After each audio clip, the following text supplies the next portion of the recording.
पूर्व मंत्री एवं वरिष्ठ कांग्रेस नेता अशोक कुमार अरोड़ा ने कुरुक्षेत्र कांग्रेस भवन में कार्यकर्ताओं के साथ श्रीमती इंदिरा गांधी जी की जयंती पर उन्हें याद किया। अरोड़ा ने कहा कि इंदिरा अपने काम और स्वभाव के कारण बहुत कम समय में बहुत अधिक लोकप्रिय साबित हुई। उन्होंने देश को सशक्त राष्ट्र बनाने के लिए कड़े फैसले लिए। पूर्व मंत्री अशोक अरोड़ा ने कहा कि इंदिरा गांधी ने देश के लिए बलिदान दिया। उनकी एकमात्र सोच थी कि देश कैसे आगे बढ़े। इंदिरा गांधी ने पीएम रहते हुए देश की तरक्की के मार्ग खोलने का काम किया।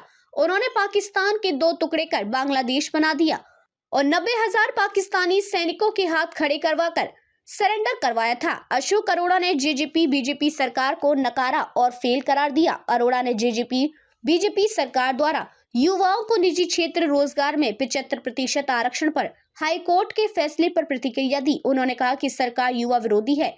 इस आरक्षण को रद्द होना ही था क्योंकि ये आधा अधूरा है। जेजेपी बीजेपी सरकार को युवाओं से माफी मांगनी चाहिए। इन्होंने युवाओं को दिग्भ्रमित करने का काम किया है।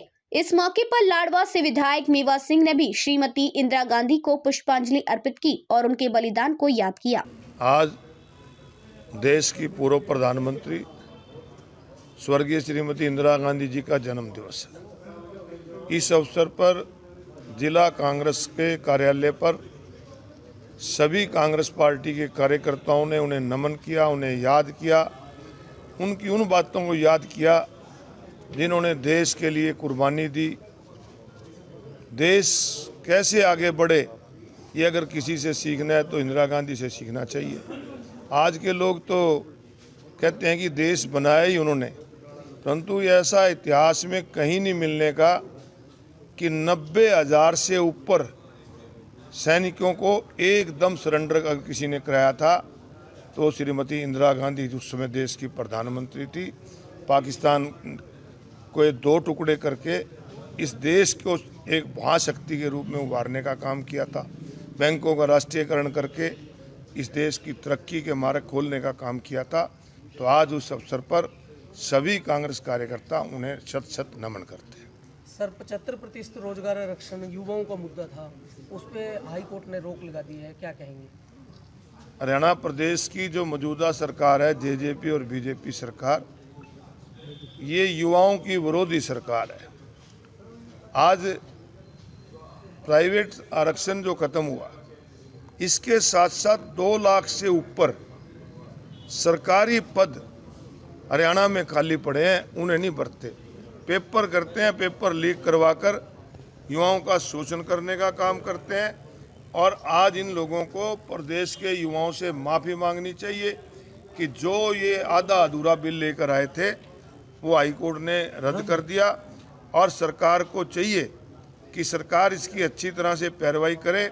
और जो इन्होंने कहा था कि 30,000 से कम की नौकरियां वाले होंगे, 30,000 से कम नहीं, जितनी भी नौकरी प्राइवेट सेक्टर में मिले उन सब पे हरियाणा के बच्चों का हक मिले।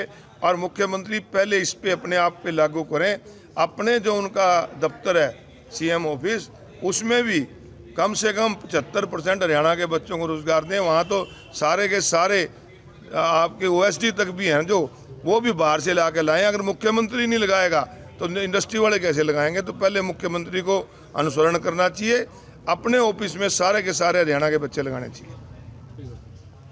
क्या संदेश आज भारत की प्रथम महिला प्रधानमंत्री आयरन लेडी स्वर्गीय श्रीमती इंदिरा गांधी जी की जयंती है। आज उनको सभी कांग्रेस कार्यकर्ताओं ने नमन किया, उनको श्रद्धांजलि दी और उनके द्वारा किए गए इस देश के कार्यों को याद किया गया। आज इस देश की उन्नति में, इस देश की तरक्की में इंदिरा जी का बहुत बड़ा योगदान है। इंदिरा जी ने प्रधानमंत्री होते कहा था कि मेरे खून का एक एक कतरा इस देश के काम आएगा और वो उनकी बात सही साबित हुई। और इंदिरा जी ने जब भी किसी विदेशी ताकत ने भारत को आंख लगाने का काम किया, उस देश के भी 2 टुकड़े करने का काम किया। और आज उन सब कामों को पूरा देश इंदिरा जी को याद करता है, उन्हें हम सत सत नमन करते हैं।